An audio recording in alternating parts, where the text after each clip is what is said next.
He didn't know he was looking for it until he found it.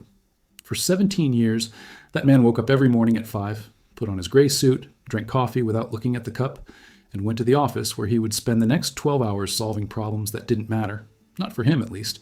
But they mattered to someone, and that was enough to keep the wheels turning. Until the day it just wasn't enough anymore. It was on a Tuesday. Nothing special happened. No tragedy, no dramatic revelations. He only realized, between meetings, that he couldn't remember the last time he actually stopped. Really stopped. No cell phone, no plans, without that incessant voice in your head making lists and projecting futures that would never arrive exactly as imagined. And in that simple realization, something broke. Or maybe it fixed itself. Hard to say. 3 months later, he was at a Zen temple in rural Japan. Not because he believed he would find enlightenment, not because he was searching for himself, whatever that means, but because someone told him that people there really knew how to be quiet, and he needed to learn that before his head exploded. Zen has a strange history. It didn't start as religion, it didn't start as philosophy. It started as a direct transmission of something that cannot be completely explained. Tradition has it that Buddha was sitting with his disciples when someone offered him a flower. He just held the flower and was silent. Everyone was confused, expecting a lecture, an explanation, some profound wisdom. But a disciple named Mahakashapa smiled, and Buddha said, "The true mind has been transmitted, speechless, no concepts, just a gesture and a smile. This is Zen in its purest essence, the transmission of what is before the words, before concepts, before all the mental baggage you carry around and call your identity." But obviously, no one tells you this directly when you arrive at a Zen temple for the first time. They sit you on a round cushion looking at a white wall and say, "Sit," just that. And you think, okay, this is going to be easy. Sit, looking at a wall. How much of a challenge can there be in that? 5 minutes later, you find out. Because sitting still and doing absolutely nothing exposes something most people spend their entire lives avoiding: internal chaos. When you remove all distractions, when you have no cell phone, no conversation, no music, nothing but you and a white wall, then you see clearly what was going on all the time beneath the surface. The mind races. Don't stop. Don't slow down. Shoot. Thoughts about the past, about the future, about things you need to do, things you didn't do, things someone said, things you should have said. And when you realize you're thinking and try to stop, more thoughts appear about how you should be meditating better, about how other people can probably do it without so much effort, about how you've always been bad at relaxing. And then you want to get up, wants to run away. You want to do anything but continue to sit there and notice the circus that is your own mind, but you don't get up. Because the Zen master is sitting there too, still as a stone statue, and you feel like standing up will look weak, so you stay. And it continues. And little by little, something starts to change. It's not that the thoughts stop. They don't stop. But you begin to realize that there is you and there are thoughts. They are not the same thing. You are watching them happen. How you would watch clouds passing across the sky. And this tiny, almost imperceptible distance changes absolutely everything. In Zen, this is called witnessing. It's not suppressing, it's not controlling. It is simply being aware of what is happening without merging with it. And when you can do that even for 3 seconds, you touch something profound. Something that was always there, but you never noticed because you were too busy being swept away by your thoughts. Dogen, one of the most important Zen masters in Japanese history, said something that seems absurd, but is surgically precise. He said, "Studying Zen is studying yourself. Studying yourself is forgetting yourself. To forget oneself is to be enlightened by all things." Translated without the spiritual veneer, when you really look at what you call self, you discover that there is nothing solid there. There are thoughts, sensations, memories, projections, all changing all the time. But a fixed, permanent, concrete I, there isn't.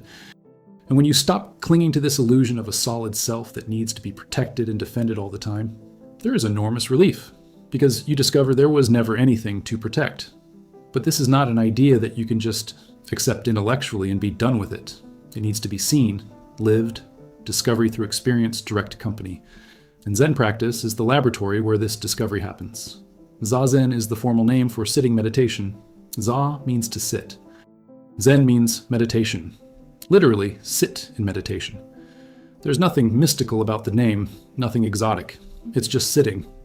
But how you sit matters. You sit with your spine straight, not rigid, but firm.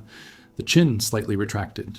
The hands forming a specific mudra, the left on top of the right, thumbs touching lightly, forming an oval. The eyes are half open, looking at the ground about a meter away. Not focused on anything specific, just open. And then you breathe. does not control breathing. Just watch it happen. Enter. Get out. Enter. Get out. No judgment, without trying to do it right. Just noticing. It seems simple because it is simple, but simple doesn't mean easy. The man in the gray suit spent the first 3 days wanting to give up. His back hurt, his legs tingled, his mind screamed that this was a waste of time, that he should be doing something productive, that sitting staring at a wall was absurd and wouldn't solve anything. But on the 4th day, something changed. He was there, sitting as always, and suddenly realized that he was observing his thoughts without being swept away by them, as if you were sitting on the bank of a river watching branches and leaves pass by in the current. The branches were the thoughts. They came, they went, but he was on the bank, not in the river. And at that moment there was silence, not external silence. There were sounds of the temple, birds, the wind in the trees. But internal silence, an empty, vast, quiet space.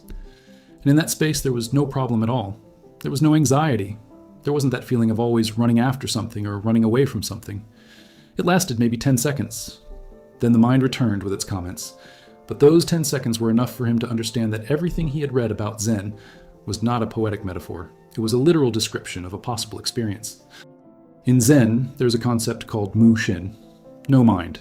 It doesn't mean there are no thoughts. It means there is no attachment to thoughts. They arise and disappear like waves in the ocean. But you are not the waves. You are the ocean. When you live identified with thoughts, every negative thought brings you down. Every worry consumes you. Every fear paralyzes you, because you think you are that. But when you realize that there is a bigger space, a vast ocean where all this happens, thoughts lose the power to define you. They keep appearing. Your mind will not become a perfectly calm lake where there is never a ripple. That doesn't exist. But you stop being swept along by each wave as if it were a matter of life and death. Hakin, another giant of Japanese Zen, used to say that people come to him asking how to achieve enlightenment. And he replied, "You are already enlightened. You just haven't realized it yet. The work is not to achieve something new. It's removing the layers of illusion that are hiding what has always been here. These layers are mainly 3 things: attachment, aversion, and ignorance. Attachment is when you hold on to something, person, idea, sensation, and think that your happiness depends on it. If I can achieve that, I'll be fine. If I lose that, I'll be destroyed. And while you're holding on, you're in constant tension, because everything that exists is impermanent. So you're holding on to something that will inevitably change or disappear. Aversion is the opposite. It's when you reject something so strongly that it creates suffering. I don't want to feel this. I don't want that to happen. It needs to be different. And the more you resist, the more energy you give to it. Because resistance is a form of attention. And what gets attention grows. Ignorance is not a lack of information. It's not seeing things as they really are. It's seeing through filters of conditioning, expectation, fear, desire. It's living in an edited version of reality rather than direct reality. Zen attacks these 3 things at their root through a brutally simple practice: mindfulness of the present moment. No to the present moment as a philosophical concept. To the present moment as a direct, sensorial, immediate experience. When you're washing dishes, wash dishes. Feel the water. Feel the temperature. See the movement of the hands. Listen to the sound. Don't think about tomorrow's meeting while washing dishes. Don't go over yesterday's discussion. Just wash dishes. It seems silly. It seems like it won't solve your existential problems. But there's something that happens when you actually do it. When you bring your full attention to a simple activity, even for 30 seconds, there is relief. Because you got out of your head. It came out of the past and the future. Back to where life is really happening. And then you realize that most of your suffering isn't happening right now. It's happening in your head, in stories about the past or projections about the future. But right now, at this exact moment, as you wash dishes or breathe or listen to these sounds, there is no problem. There's just what's happening. This does not solve the practical problems of life. You still have bills to pay. He still has complicated relationships. There are still real challenges. But your relationship with all of this changes because you realize that you can be in the midst of chaos and still have a point of inner stillness. The man in the gray suit spent 6 weeks in the temple. When he returned home, his external life was exactly the same. Same apartment, same job, same problems. But something fundamental had changed. He was no longer at war with his own mind. Did you wake up at dawn with anxious thoughts? It happened. But instead of panicking and trying to force himself back to sleep, he just sat. He breathed. I watched the thoughts pass by, and after a while he went back to sleep. Or I wouldn't come back, but I was okay with not coming back. Did you have a tight deadline at work? I felt the pressure. But it didn't add layers of stress on top of the basic pressure. I wasn't thinking. What if I don't succeed? I'm going to be fired. I'm going to lose everything. I'm a failure. I just focused on the next concrete step, and the next, and the next. Did someone say something that would previously have provoked an immediate defensive reaction? He felt the contraction in his chest. I felt the urge to attack back, but there was a space between impulse and action. And in that space, he could choose. Sometimes I chose to respond calmly. Sometimes I chose not to respond. But it was no longer automatic. This is what Zen does. It doesn't turn you into an enlightened monk who floats above human problems. It teaches you to be completely human, completely present, without adding unnecessary suffering on top of the inevitable pain of life. There is a famous Zen story that illustrates this perfectly. Two monks were walking when they saw a woman trying to cross a river full of mud. One of the monks carried her on his back to the other side. Hours later, the second monk was still uncomfortable. Finally, he said, "We took a vow not to touch women. How could you carry her?" And the first monk replied, "I left her on the other side of the river. You're still carrying her." How many things are you carrying around that have already happened, that have already ended, but you keep reliving them in your head? How many conversations are you having with people who aren't even present? How many catastrophic futures are you rehearsing that will probably never happen? Zen teaches you to put everything down, not because you don't care, but because carrying what once was doesn't help at all. It just exhausts you. Shunryu Suzuki, the master who brought Zen to California in the 60s, said something that sums it up. In the beginner's mind, there are many possibilities. In the expert's mind, few. Beginner's mind is looking at things without all the baggage of past experiences, judgments, categorizations. It's seeing each moment as new, even if it's the 1,000th time you've done it. It's drinking tea as if it were the first time. It's listening to the rain without thinking, "Oh, it's raining again. How boring." Just listen to the rain. Children naturally have a beginner's mind. She can play with the same cardboard box for hours because every moment is discovery, but adults lose that. You see the box and think, "It's just a box, boring. I've seen thousands." And then life gets boring too, because everything has already been categorized, archived, judged before it is even truly experienced. Zen invites you to regain that freshness, not in a forced way, not pretending it's the first time when it's not, but simply by truly paying attention instead of living on autopilot. When you eat paying attention, food becomes more interesting. When you talk paying attention, conversations become richer. When you walk paying attention, walking stops being just about transport from point A to point B and becomes a living experience. And interestingly, when you are truly present, anxiety subsides. Not because you are running away from it or suppressing it, but because anxiety lives in the future. It's always about what can happen, what will happen, what can't happen. But when you are completely here, there is no future to worry about. There's only this moment, and this moment almost always is manageable. There is a specific Zen technique for dealing with obsessive thoughts that works counterintuitively. Instead of trying to stop the thought, you observe it with absolute curiosity. Where does he come from? How does it form? What physical sensations accompany it? You practically investigate him as if you were a scientist studying an interesting phenomenon. And what happens when you do this? Thought loses strength, because you remove the fuel that kept him alive. The fuel was for you to identify with it, fight against it, or be dragged by it. But when he watches them with neutral curiosity, he has nowhere to hold on, and eventually it dissolves. Not always. Not instantly. Sometimes the thought comes back 17 times, but each time you practice this disengaged observation, you weaken the pattern, and it strengthens your ability to be present without being swept away. The man in the gray suits learned this the hard way. I had a recurring thought about having wasted the best years of my life in a job I hated. This thought appeared mainly in the early hours of the morning and could destroy the entire day if he let it. At first, he tried to fight it. He tried to convince himself that it wasn't true, that he had done the best he could, that there was no point in regretting it. But the more he argued with the thought, the stronger it became. Then he tried to ignore it.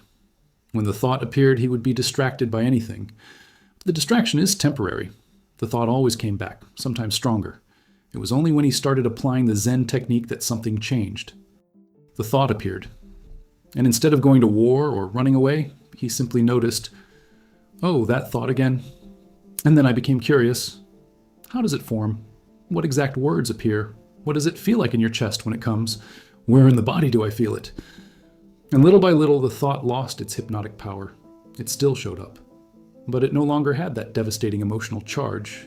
It was just a thought, an ancient neural pattern being activated, not an absolute truth that defined who he was. This is freedom in the Zen sense. It's never about having difficult thoughts. It's not being enslaved by them. In Zen, there's a practice called kinhin, which is walking meditation. You walk extremely slowly. With each exhalation, you move 1 foot, half a step forward. It takes about 5 minutes to cross a small room. And the point is not to get anywhere. It's being completely present in the act of walking. Foot lifts, air enters, foot moves. Air comes out, foot goes down, air enters. Every micro-movement receives full attention. To the modern Western mind, this seems absurdly inefficient. Why would someone walk so slowly when they can walk quickly or run?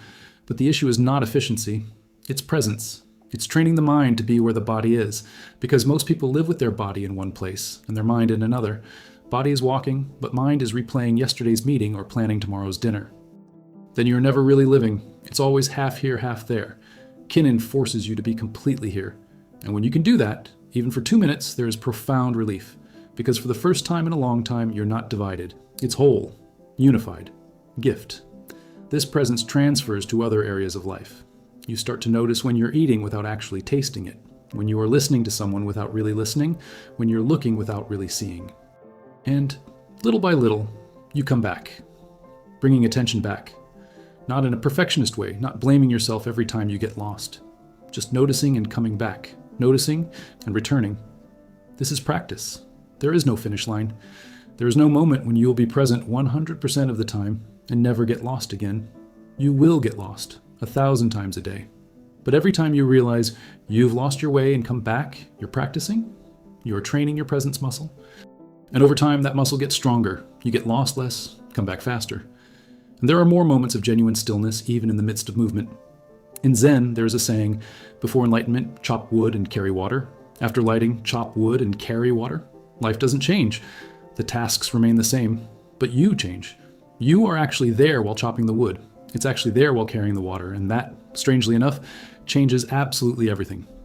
Because suffering was never about what you were doing. It was always about being mentally in another place while doing it. It was always about resisting what was happening. It's always been about adding layers of interpretation and judgment on top of direct experience. When you remove that, what's left is life happening. Simple, direct, not always pleasant, not always easy, but live, real, without the layer of mental fog that distorts everything. The man in the gray suit now practices zazen every morning, 20 minutes before starting the day, not because you believe you will achieve enlightenment, not because you are seeking perfect inner peace, but because you discovered that those 20 minutes of simply sitting and being present set the tone for the entire day. When he jumps, he notices the difference. The mind is more scattered, more reactive, more easily swept away by thoughts and emotions. But when he sits down, there is a space, a breath, a visceral reminder that he doesn't need to be dragged. And at night, before going to sleep, he practices again. Not sitting this time. Lie down, but with the same intention. Observe breathing, observe thoughts. Do nothing, just be. And almost always he falls asleep without realizing it. Not because he forced himself to sleep, but because he stopped resisting being awake. And in this non-resistance, the body naturally relaxes and sleep comes. Sometimes it doesn't come. Sometimes he lies there observing thoughts for an hour.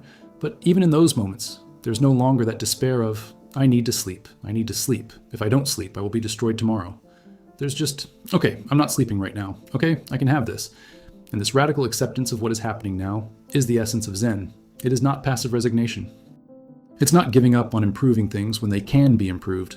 But it is recognizing that fighting what is already happening is the quickest way to create suffering. If you have insomnia, you have insomnia. Fighting it doesn't make you sleep. It only adds anxiety on top of insomnia. But if you accept, okay, I'm not sleeping, what's the best way to be with this experience? Maybe breathe. Maybe relax your muscles consciously. Maybe notice where in the body there is tension. Suddenly, you're working with reality instead of against it. This goes for everything. Anxiety, sadness, anger, frustration, any difficult emotion. You don't have to like them. You don't need to think they are wonderful. But you can stop adding resistance on top of them. You can just let them be, perceive them completely without fighting, without running away. And when you do that, something magical happens. Emotion moves, transforms, it eventually passes. Because emotion is energy and movement. It only gets stuck when you resist. When you allow it, it flows and dissipates naturally. There is a Zen koan that says, "What was your original face before your parents were born?" It is a deliberate paradox. There is no logical answer. The point is not to solve it intellectually. It's breaking the conceptual mind until it stops trying to control everything and simply surrenders to the mystery. Because deep down, you don't know who you are. Not really. You have ideas about who you are, stories you tell, memories you selected. But really look, Who's looking? Who is aware of who is aware? You can't find a solid self.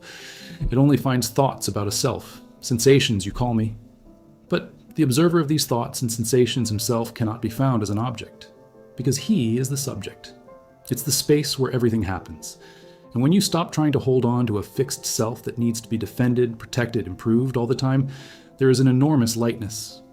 Because you realize there was never anything solid to protect. There was only process, constant change, life flowing. And you can relax into that flow instead of fighting it. It can be like bamboo that bends in the strong wind but doesn't break. Flexible, responsive, alive. Before you go to sleep tonight, try something. Lie down comfortably. Close your eyes or leave them half open, whichever you prefer. And simply watch your breath. Don't change her. Do not try to breathe deeply or in a special way. Just notice how she looks now, fast or slow, deep or superficial, in the chest or abdomen.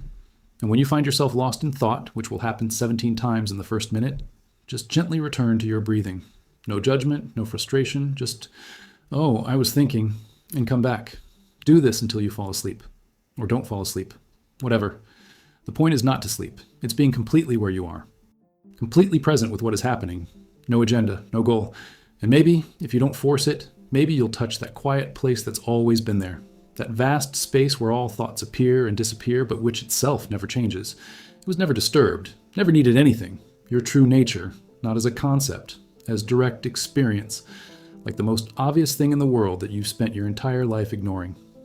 And when you play this, even for 3 seconds, you will understand why people dedicate their entire lives to Zen, not because they want to achieve something extraordinary, but because they discovered that the extraordinary was always here, disguised as ordinary, and that the peace they were looking for outside was always inside, patiently waiting for them to stop looking.